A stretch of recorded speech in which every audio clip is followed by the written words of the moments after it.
Since Marco Rubio became Secretary of State, more than 40,000 student visas have been revoked. What's the reason, you may ask? Well, there are serious reasons such as assault, drunk driving, burglary, and even for supporting terrorist groups such as Hamas, Hezbollah, and many others. Here is a report by Fox News. So you got all these people coming to the country, taking away scholarships, different activities for Americans, but they're going on these college campuses and they're protesting. We see linkages to Hamas. We see linkages to other foreign governments as well. Marco Rubio has made the commitment that he's going to revoke their visa. Here's the Secretary of State.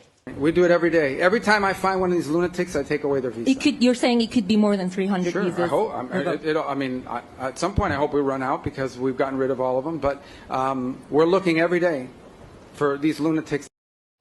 Right, and so everyone thinks Mahmoud Khalil. But when Mahmoud Khalil was tossed, the word came out to these Palestinian organizations, linked to Hamas or not, that the Americans are not going to tolerate the campus unrest, the takeover of buildings. What we saw at almost every Ivy League institution outside Princeton, well, I didn't really see much there. Now, not only is the campus is going to lose, the college is going to lose money, but they're going to lose people. This has inspired some disagreement between us. We normally agree on 90% of the issues, but you're worried about free speech.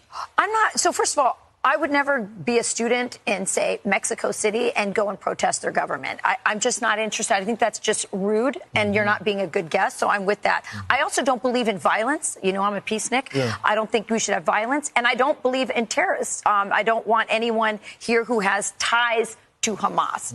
A student visa is a privilege. It's not a right. It's a privilege that can be taken away just like that. A visa is not a right. It is a privilege. People apply for student visas to come into the United States and study.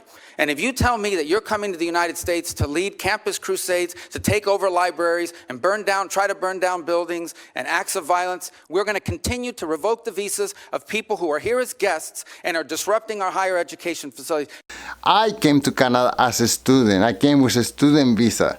I didn't come to protest. I didn't come to commit any crimes. And I came because I thought that in Canada I would have better opportunities than in my home country, Colombia. So I wanted to do the best as possible in my new country. So when I went to school, I studied as I was supposed to. Then after graduation, I got a work permit and I worked for a company. And then I became a permanent resident. And then finally, the final step, about 10 years ago, I became a Canadian citizen. So I follow all the rules to the best of my capabilities, and I try as much as possible not to get into any trouble with the law or with society in general. From my point of view, that is an acceptable way to immigrate to another country. Of course, you can do other things such as get an employer to sponsor you, or you can ask for residency from far away from your home country. But of course, those are difficult ways to come into a country like Canada, like the United States or Europe. I think the easiest way and the less risky way is to come as a student. But you have to follow the rules. You have to do what it is expected from you. For Secretary of State Marco Rubio, his job is to look out for the security of the United States, and it is normal for him to be vigilant and to try to filter out those people who he may think may cause trouble. If you are affiliated or support any terrorist group, he has complete right to deny your visa. If you are creating trouble, if you are raping people, stealing, driving drunk, or going and support Palestine or whatever. No, your job is to come and to study. So what do you think? Is Secretary Rubio taking the right approach to protect the interests of the United States?